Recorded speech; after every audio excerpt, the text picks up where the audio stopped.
Welcome back. It's News Hub Extra. Well, this segment is going to be slightly lighter than the conversation we just had with Pastor Shola Adeboye.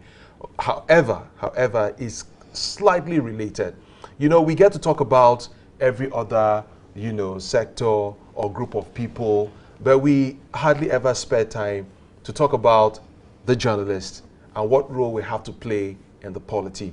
It's no secret that the polity in Nigeria seems a little bit overheated, and perhaps sometimes it's because of the stories we put out as journalists. I don't know, but we'll get to find out. Here in the studio with us, we have the head of camera unit, very experienced. He has been on the field. He has covered elections. He has been to crisis reading areas and all of that. And a whole lot. I can go on and on. I'm talking about no other person but Shola Ojulu. Interesting, isn't it? Very interesting. You know what I like about him? When he puts up an argument in the newsroom, he is always very critical. And passionate passionate about it. And you know what? He foresees it, he foretells it. Yeah. When he has an argument with you, you say, go and write it down. And I'm writing it down in my head, and when it happens, he'll come back. Didn't I tell you? So who's going to win the 2023 election? Don't let the cat out of the bag yet. Joshua, you're welcome to News of Extra this morning. Thanks very much for having me on this program today. This our polity now. Wow. Sorry, I have to say. When you look at, you have seen, you've covered elections. You've seen the role journalists play to build up to every election and all of that. What would you say? I want you to give us an overview. Well, 2023 is around the corner, and political activities, the campaign, will start by the end of next month. And by and large, for me, it's still okay now, because even though the politics is being heated little by little from the candidate, from the power must shift back to the south, because President Buhari is serving, is from the northern Nigeria, and is a president now. And some are even, we just had a pastor that just left the studio now talking about the religion in politics, which he really dwelled with, and I enjoy his conversation.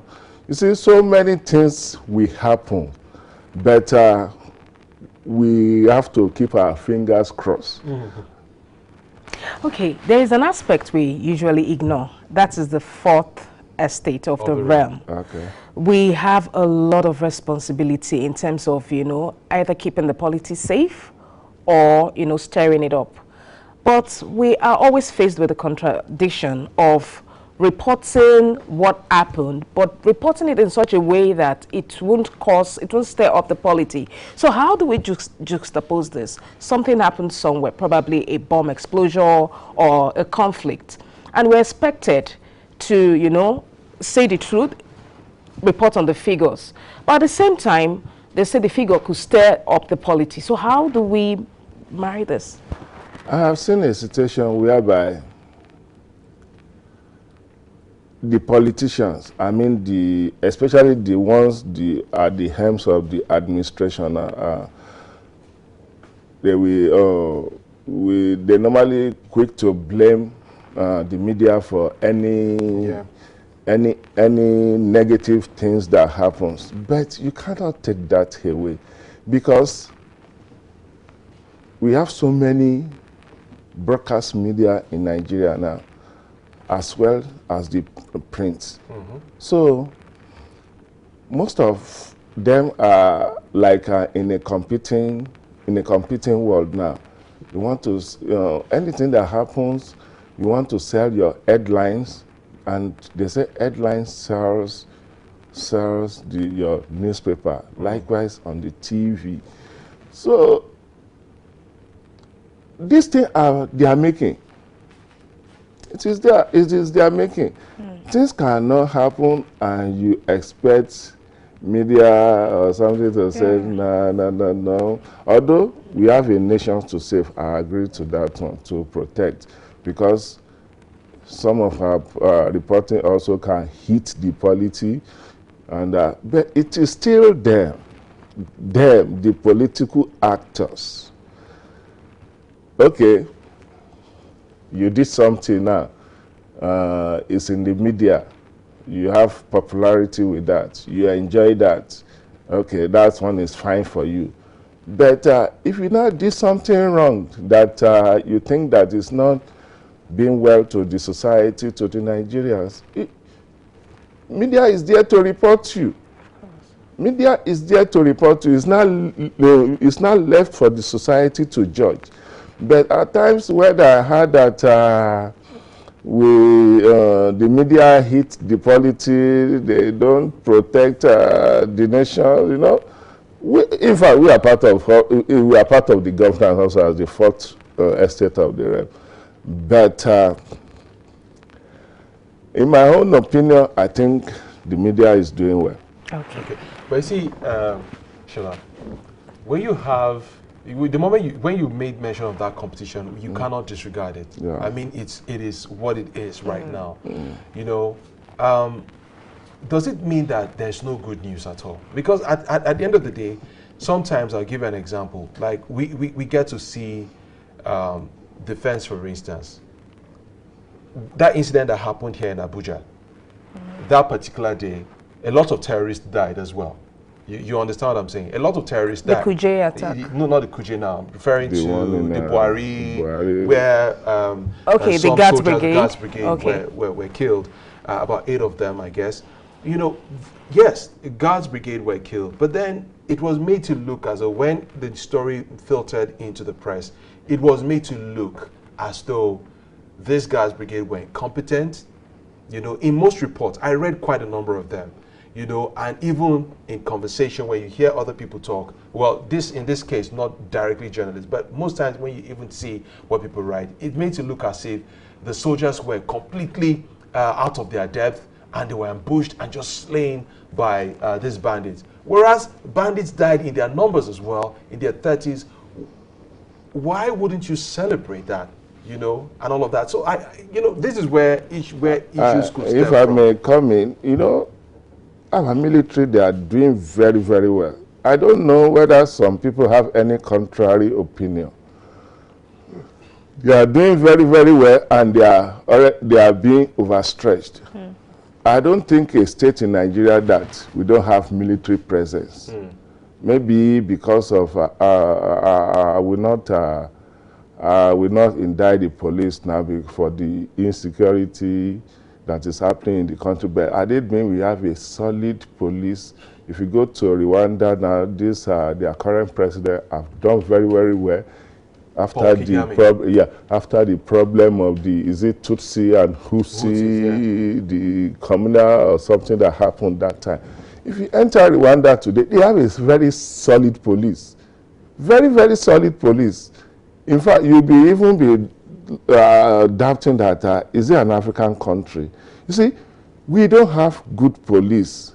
Although they are, maybe with what have happened recently now, because of these social media issues, we are all this bad behavior, bad acts of some policemen are being on the social media, and the police are even, what they have done by bringing them to book, disgracing them, deranking them and dismissing them.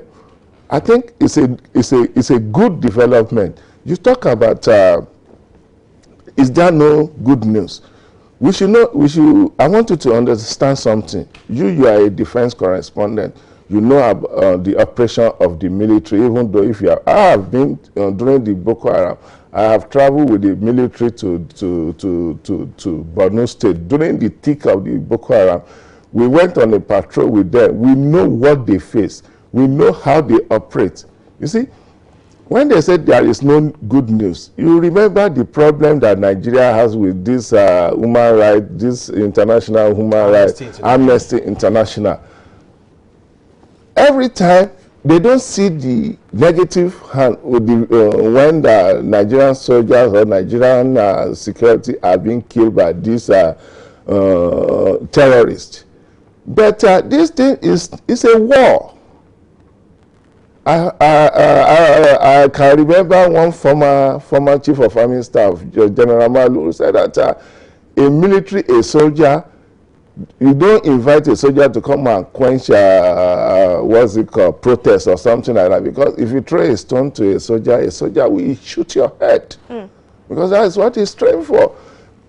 But we don't, this military, they are quenching these guys. They are killing them. The incident that in this Buhari as is now. Well, we know what you and I know what happens with the information we had, but because we want to save the country and save the image of the military, because they will say that Nigeria are committing extrajudicial killing, you know. I don't know why, whether they love our country or we love it is we. Because every time they hit these guys, the next thing is that we just come up with a report, human rights this, human rights that, extrajudicial killings. Maybe that is why the military themselves now go solo, that okay, anything we do, the way we operate with these guys, the way we finish them, we don't want it to be reported, because they believe that media is not even helping matters by saying that okay, we kill after the operation today about 100 terrorists who are killed, although we lost like 2 Ghanaian soldiers. But the Amnesty International will not, they don't want to know that these 2 soldiers, they are defending their nation. They are defending their country. These are the I don't know whether I can call them external aggression or something like that to the nation. They have to do that. But it is that side, when that one is being reported, it comes with the consequences from the international organization. I forgot the name, you mentioned it, Amnesty International. Yes, so that takes me to citizens journalists. A lot of people with phones, once you're with your phone, you're a journalist. So people just assume and report from their own angle. Like you said, that a lot of terrorists and bandits were killed that day. I wasn't aware. I was just aware that gallant men lost their lives. So it now brings it back to when government is saying they were considering at a point regulating the social media. Do you think this should come in play, or do you think it will hamper freedom of speech? It's one and two things. You know, when this kind of a thing happens, there is something that we go on around. They will say maybe the government is trying to gag the media, and in the other way, there are so many fake activities, fake news reporting on the social media now. As I'm sitting down here, maybe because I work in the media, I'm a media man, any strange thing that I saw flashing on the social media, I don't want to believe it. I don't want to believe it until when I see it on the verified, because I say media. But there are some times that you'll be in an argument with some people that see what happened. They say I say come on. Sometimes these are colleagues like us. You know? I said come on. You are a newsman. You shouldn't be, at least verify. You see, and this thing will play a big role, and it is a big challenge in this forthcoming 2023 elections, because people will sell fake news. People will want you to believe that this is, and all these things, Yeah, it changes people's mind and opinion. Yeah, at times I think in as much as we want to report, we want to do some reporting, I would beg and hope that journalists even, you know, go into solution journalism where we tell our stories from the positive angle. For example, I follow some pages, some foreign and international news outlet, and I follow the local one and I follow the one they put out. You notice that the one they put out to the public portrays their image in good light. And the local one, if you see some things happening on Metro or, you know, some American local, I'm like, can this really happen? You know, they rob supermarkets, they rob shops, they rob things, and when we're talking there, we say, no, it cannot happen. You see, what Shola mentioned earlier on is this. You cannot say we shouldn't do our job. That is you understand? We cannot see, I think we'll be defaulting in the major tenet of journalism if we choose not to be the watchdog of society. And being a watchdog does not necessarily mean that you have to be nice about it. You understand? Yeah. But I think where the problem stems from is the fact that Nigeria is in a critical situation now. Our situation is quite big. You recall there was a training video recently of a guest who was coming hard at a colleague of ours at a different station, where he was accusing him of not seeing the positive of what is happening in the society and deliberately ensuring that he hammers on what is negative and all of that. So my question, as way of parting, how do we even balance this right now? Because you have rightly mentioned that interesting things will happen, like issue the fake news and all that. We'll see that happen going into the polity. How do we try to divorce ourselves from that and be, even though some will still argue that there's no objectivity 100%, but how can we try at least to maintain some level of objectivity? Just last week, you know that the Minister of Justice accused us of creating problems, you know, and we've had encounters like that on several occasions. But how can we try do our job, be as objective as possible, even as we go into the 2023 Yes, election? sorry. And to add to that, how do we sell or portray our image to the outside world? The ethics of journalism that I like most is the objectivity, to be objective. And we should be sensitive, because when you know that there is a story that can bring down the nation, you try to water it down, at least to an extent that at least this is our country. We must show that we love this country. But I will still put this blame to these political actors, because there was one incident that I was in a discussion with a colleague. He said that in one of the states, because the state that the party in the state that is the party in the power in the state is like is on ground. Hardly you can see any opposing view, and most times they report this the party in the state very well, only for one day that, okay, let us do some balancing. Let us do some balance. I'll go to an extra mile to go and look for like one or two opposing view, and they started the party in power. They started quarreling. What do you do that? What? And I said, you are not being fair. I like that thing that the guy said that, in fact, you are not being fair. For almost like 2-3 years, we have been reporting you. At least one opposing view that we just make you to sit tight to think that everything cannot be roses every time. So we should find a way in balancing any story activities, especially during this political time. Well, I mean, we have a whole lot on our hands and a key role to play in stabilizing the polity, keeping the polity. You know, our first guest rightly mentioned, he spoke about